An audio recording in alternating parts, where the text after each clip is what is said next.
Flat pack homes could help the nation's housing crisis. That's according to the Housing Minister, Claire O'Neil.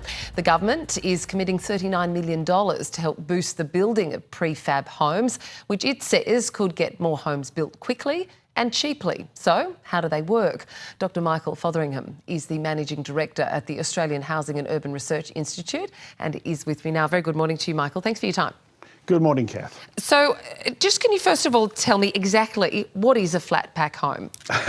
Well, I think the term modular is often used in this space as well. So we're talking about parts of homes, components. It might be a bathroom, might be a kitchen, that is a standardised piece. So rather than have each home designed separately with different fittings and different features, there's a more standardised approach so that you've got a typical module for a kitchen or a bathroom or whichever other room.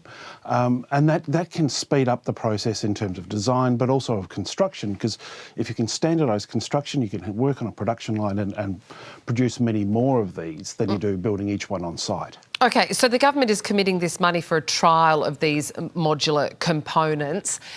Do you expect that looks like, you know, are they all the same size and then they just get delivered out and plonked and then fitted together? Well, the way this typically works in other countries is factories will produce a run of a particular component, a type of room or a section of a house, and do a run of those for a few weeks at a time, have those put aside, and then, yes, they would fit together with other pieces, be assembled on site into a home. Okay, so does Australia have the businesses available to do this work?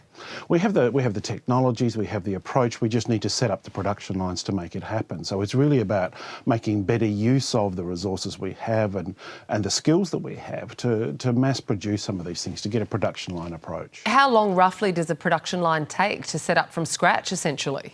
Well, look, I mean, this can be done quite quickly. You know, there are examples in North America and Europe where this is being done quite regularly, and you can have a new line of production produced every few weeks. So there's no reason that this should take an enormous amount of time.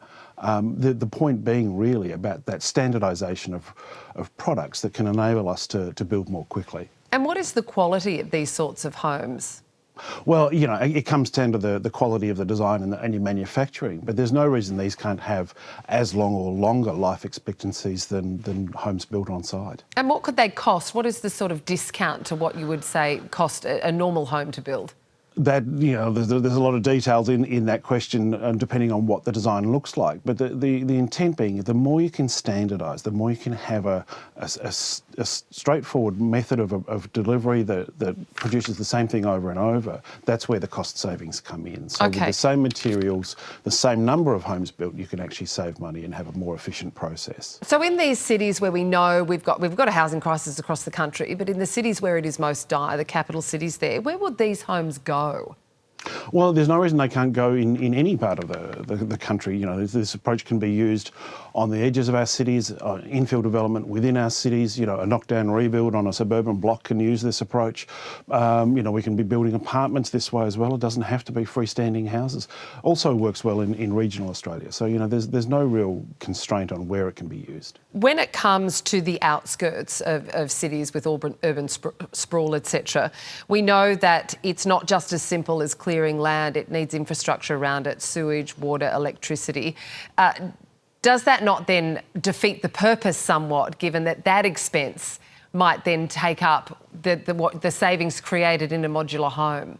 Well, I think this speaks to the complexity of housing policy. There's not one thing we can do that will accelerate the process or make it all easier. But, you know, in the federal budget, there was a specific allocation around local infrastructure grants for exactly that reason. So it's something the Commonwealth is also aware of, the need for trunk infrastructure or enabling infrastructure to be able to deliver more homes.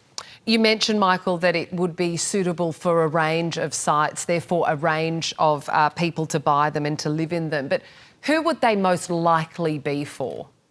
Well, I don't think there's any one particular market. I think, you know, this in a sense, although we're talking about standardised components, really the way they're put together, the size of home that you build with that, and the fittings and features that you add to it can work for pretty much any part of the market. You know, there's a role here for first home buyers, but there's also, you know, a premium market here as well. So, you know, it's about the broader approach to it, where at the moment, for each home we build, you'll sign on with a main builder, and there'll be 30 or 40 subcontracts with separate companies doing subcontracting. And the inefficiency of all of that and coordinating the presence of each of those people on site at the right time is a lot of wasted resources and wasted time with sites sitting idle in between. So the more we can streamline that process and get the production happening more efficiently, we should be able to build much more. And finally, in a few words, Michael, a good policy?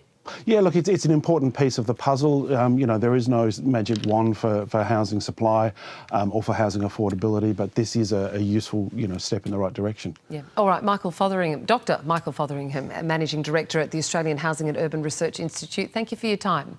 Thank you, Kath.